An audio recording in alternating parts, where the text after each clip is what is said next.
Hi there, guys. Good morning from Dhaka, Bangladesh. Today, I thought I will be done with one video and then that's it. I will not do more. I'm not in the positive frame of mind that much, but I decided like, yeah, I had a nice sleep. I'm just a nice tea. It's kind of quiet and peaceful. Kind of cold outside. It's kind of cold. Like winter is getting kind of chilly now. For our situation, 14, 15 degrees is a lot.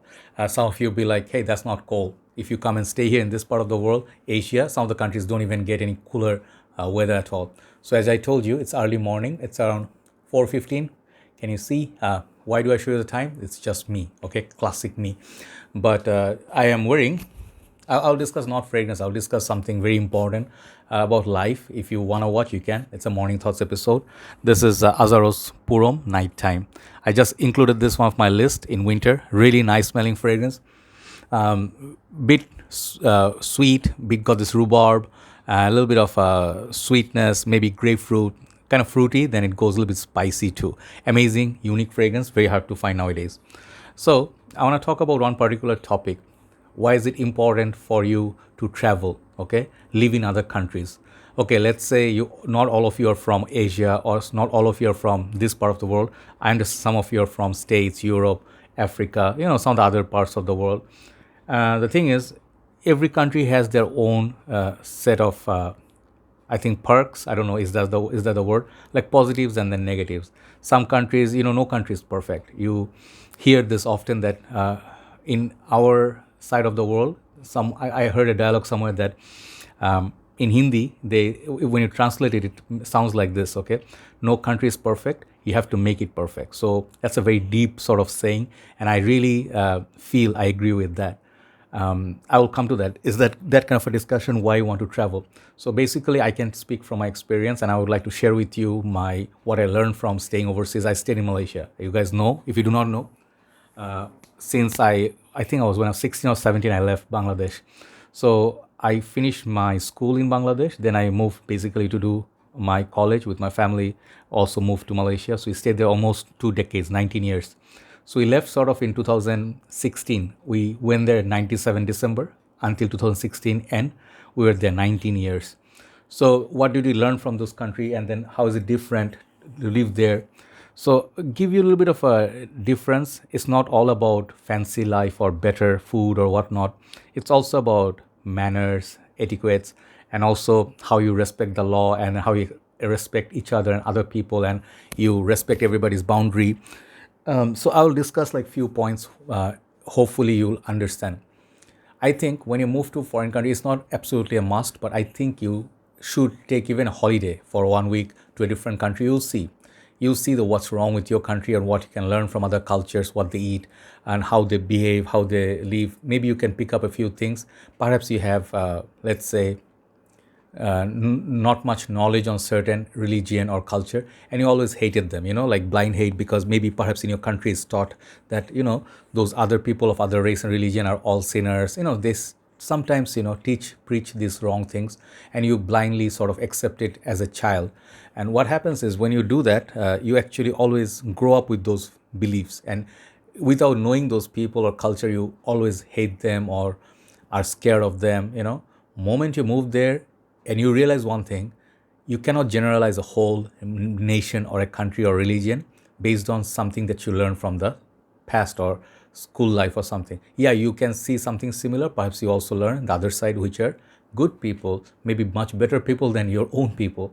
So you should never ever generalize. That's what it will teach you when you move to other country, when you do not live with your own people, and you actually grow with a different kind of a culture in office or roads. Everywhere people are very, let's say, they have the good ethics and manners. Like, let's say, in the restaurants, some of the restaurants in Malaysia, you just eat first, then you pay.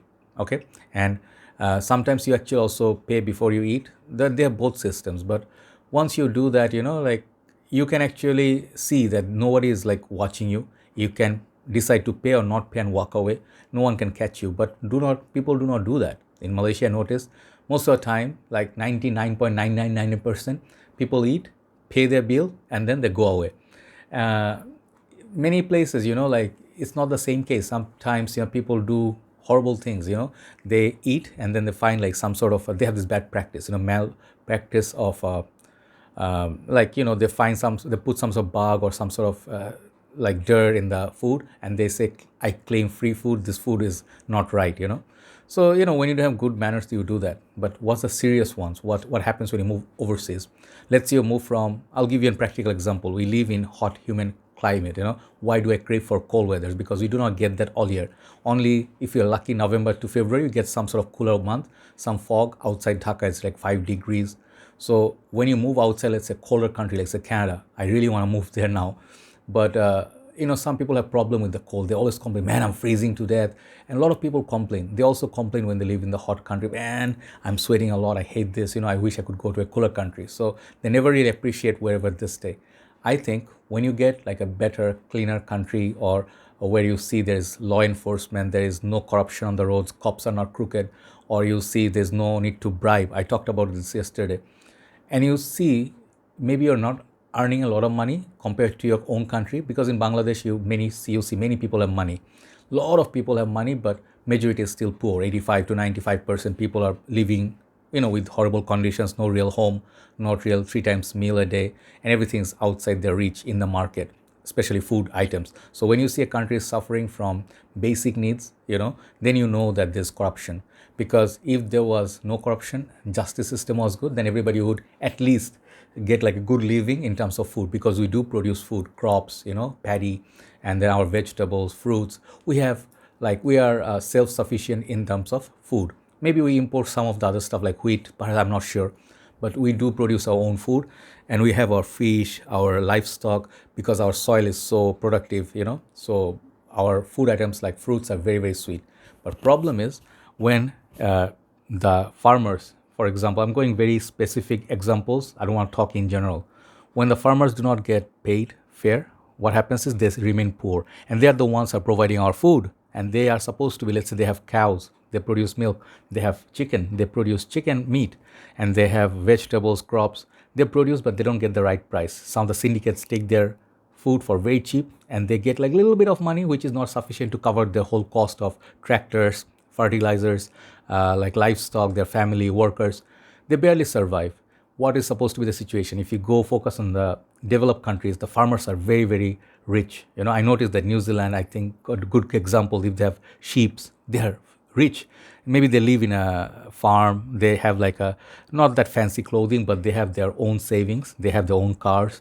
That is supposed to be the way. The farmers supposed to be rich. The teachers, the doctors supposed to be taken care of. They're supposed to get good payment, and with a lot of respect.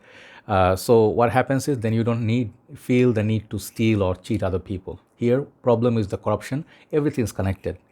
So when you have corruption, then you have poverty. When you have poverty, you have high crime rate. And when you have crime rate, then people are cheating each other.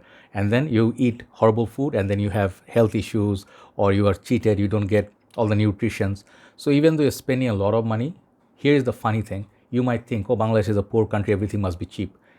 Opposite, okay? If you want to buy a car, give you an example. We used to have a SUV in Malaysia. It's a Pajero Sport VGT. It was like a turbo. It's one big car, 7-seater. And we bought that and we sold it off before we left Malaysia. I had another 7-seater. So we sold both the cars, and we actually bought a 1500cc 1.5 engine Premio, Toyota Premio in Bangladesh. Same price that Toyota costed, same price as that Pajero and my other car. Two cars combined, the big SUV MPV, we bought only a car. And this is how it is here. We have to pay high taxes every year, crazy. And for tax token, I just paid, it's just ridiculously high. Unless you make a lot of money, you cannot afford a car here, or like maintain. I'm struggling to maintain because I thought I was making okay. But then with all the costs, living costs going higher, electricity interruption, everything's part of corruption. So why you have to move? You'll see other countries, the differences, how well lit other countries are, developed countries are, how nicely they maintain the roads, and how they nicely maintain the cinema hall. Nobody makes it dirty. How they maintain the shopping malls, how nice the escalator parking system is. Nobody's stealing your car. Here, if you park a car on the road, they will perhaps miss you come back and see the tire is missing or the glass is missing. But overseas, you just pay parking. They have enough parking. And then you pay, leave the car for hours, for days, nothing happens. You just take the ticket, pay, and then go. Here, if you there's no parking, and they don't provide parking here because there's not enough space and too many people with too many cars. Okay, in the city, it's always jammed, noisy. People are honking. You cannot relax. Wherever you are, you cannot relax. Everywhere there's people, and these people are not most pleasant people. They do not have any manners. The honking and all those things continues. So there's no rules, and there's no enforcement. Okay, so once you move to another country, what you also notice is, apart from the cultural difference, you learn to adopt their own food. Perhaps you're not coming out of your comfort zone. You did never liked steamboat, okay, for example. Then you like steamboat. If you never like fish, you try some fish. You like some Thai food. And slowly your taste bud changes. I was very open to cultural change, so I loved everything. Soy milk. I liked Malaysian food that people couldn't eat. We have the blue rice in Malaysia, which is called nasi Padang, forgot the name. It was something like blue rice. It's very different, unique tasting. People, all my friends from Bangladesh, be like, "What are you eating, man?" I'm like, "I would eat anything. I would eat those seafoods and stuff." Anyway, another thing that you learn staying overseas is adapting to working on your own. Bangladesh people are, you do not know. We have drivers like chauffeurs. Then some people have servants or maids who are helping hands, if you say politely. So three, four people working in the house, making food, cleaning the house. So in the process, you don't learn to do any of the housework. When you leave outside, then you're forced to do your own shopping, cooking, cutting, cleaning, then perhaps other stuff, taking out trash. Those are good lessons. Okay, I think it's a good thing when you learn from others. Then you see, when you live in your apartment, you have to follow some rules. Like in Malaysia, you have to throw the garbage in designated bin boxes. So in the morning, the cleaners will take it out. Okay.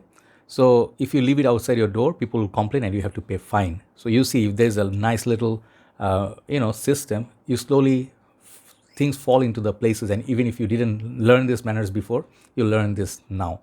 So another thing I learned is, when you live overseas, you actually sort of begin to appreciate where the good countries, they have, let's say during Ramadan, Muslims, we have Ramadan, good countries where they have not much corruption, they actually maintain the prices in the market. They hold the prices so people can afford during Ramadan. They can eat specially well, some special food. Bangladesh, opposite. Every time Ramadan comes, prices go high and outside people's rich and unhealthy food. People don't have any ethics in most of the places. I am sorry to say, it really breaks my heart. In Malaysia, you have mosques, masjids where they give free food. Also in Bangladesh they give, but Malaysia, there are people, they're providing food for students, foreigners who cannot find any food, during the, Ramadan time. Or there are a lot of like places you can find affordable foods, like you can buy, and fruits, everything is within the reach. So it's a good experience staying overseas. Then I would say another thing you learn is that if you follow rules, and if you're just driving on nice roads and everybody's following the traffic signal, you don't need like a sergeant, and overseas, I notice police is very, very, in general, if it's a good country, police is actually helpful. They could give you information. They are educated, they are well mannered, and they are very courteous. If you are facing, let's say, a problem with your baby or something, they'll help you on the road. They'll help elder citizen. Their main motto is to help people. Whereas our corrupted countries, police's main motive is this. In most part, there are some good cops, but in general, we are scared of our forces, because moment you see them, they're coming here to give you a case. They'll find any fault with your car, even if your car is foolproof, you paid taxation, fitness, everything. They will say, hey, your light is broken, or no, they'll find something. The no car is perfect. They'll say like your tire's too big, or you put like a bumper or tinting. I understand if there's rule, if there is actually a law, it's okay. But when you're trying 5, 6 excuses to get one car to make money, then it's corruption, nothing else. Our Malaysian roads, when I say our, I feel Malaysia is my second home sometimes. Police will have like road blockade. Sometimes you see cars are being stopped and they check your front glass. You have the insurance, not insurance, the road tax, if it's expired or not. Most they will check is your driving license. If you have both covered and you don't have heavy tinting or modified big silencer or something, stolen car, they'll let you go. Sir, please proceed, no problem. So you get justice. When you get justice, you feel life is better. All you have to do is worry about making a living. But here, you have to worry about a lot of things. Some of you were like, why always complaining? if you never lived here, then you do not know the struggles. Okay, moment you go out, like let's say I want to drive, I want to go somewhere, any part of the day. We have so many schools in our residential area. It's packed from morning all the way to 3 to 4 p.m. And then after 4 to 5, the office will start closing, and then the other jam starts. Anywhere you go, 2 to 3 hours, always 2 hours on the road. And you're stuck in the jam, you're burning your petrol and you're burning your engine oil. Very quickly, our car, like every 3 4 months, you have to change our engine oil. You know why? Because the on the lazy sort of the roads where you're stuck, standstill, that's where your fuel burns fast and also engine oil burns fast. So you get fatigue. You don't get any sort of relaxation. That time you could have done some other stuff. You could have got a lot of work done. And then, that doesn't happen. So roads, people are driving everywhere they want. People are not, they got money, but they got nice cars, but their drivers don't know how to drive. They don't let you go. And even day before yesterday, I saw an accident. Nobody stopped, and there was a huge impact, right? So it's important not just to have money, also to learn manners. Like when you go at the airport, there are certain ways, to behave. If you misbehave, or if you try to say, hey, do you know who I am? What happens is they stop you and say, sir, would you please step aside? And then they treat you differently. Then you get scared. So I feel people should not be scared, but at the same time, they are supposed to be taught to follow and respect the law, and also the culture and the norms of the country, and respect other people's boundary. Okay, other people's boundary. Let's say I have a house. Okay, and no one should throw trash in my area. No one should cross their like our fences and step into our private property. So when you have these kind of things, then you learn that we have mutual respect. It doesn't matter who stays on next door. You may not like them, but you have to respect them. So the respect is missing in our culture a lot, and kids are growing up. They are very spoiled. They think like they know everything, whereas they know nothing much. So elder you get, you have to travel some part of your life and stay in a country where it will teach you a lot of things. And if you feel that I'm saying my country is bad, it's not bad. Our country has a lot of positives too. Our people are very hardworking. Let's say some positives. Our people are very hardworking. People who are honest, they're really honest. You'll often hear the stories like in Saudi Arabia or any other countries, like a taxi driver from Bangladesh or a cleaner return huge amount of money they found on the road. They could have stolen it. No one would catch them, and they get good rewards. But there are many other examples. People are very kind. Wherever we say our government is not taking care of us much, and then they're, wasting money on a lot of projects that is not necessary and then just unnecessary. So our people, when there's an accident or people are like in stress or need, people come together forward, and whatever their affordability is, they try to help the others. We have many people, influencers working in that way. So we see a lot of great examples, but the struggle is real. Okay, how many times you can actually help poor? How many poor you're gonna help? There are like literally hundreds of thousands of poor people. They are having children, like they have no birth control. They don't know about these things. So once they grow up, they cannot get job. Obviously they're poor, and they will not get jobs anywhere. They don't have any education. So education is important. Education, perhaps you forget what you learned, history, maths, everything, but that humane thing that they taught you in school, how to respect others and how to like show manners, be polite or courteous, how to speak, not in a very inappropriate way or curse. These are the things that actually is what is school needed for. Okay, I think I don't remember anything I learned in Pythagoras theorem. I don't remember any of that, but I remember what our teachers taught us. Never steal, never try to cheat, never harm others, never try to take the right of others. So these are the ways. Education makes people full of light. If you live in dark, no matter how rich you get, your manners will always be ill. You'll always hurt other people, and you'll be like, on the road, try to tell people, hey, do you know who I am? We are so rich, and undermine others. These are the immature people. When they grow up really old and they see what they have done wrong in their life, they feel big regrets. So it's always better to learn when you're young. We are getting old. I'm 41. I'm learning still every day. I'm trying to be a better person, but again, I have flaws.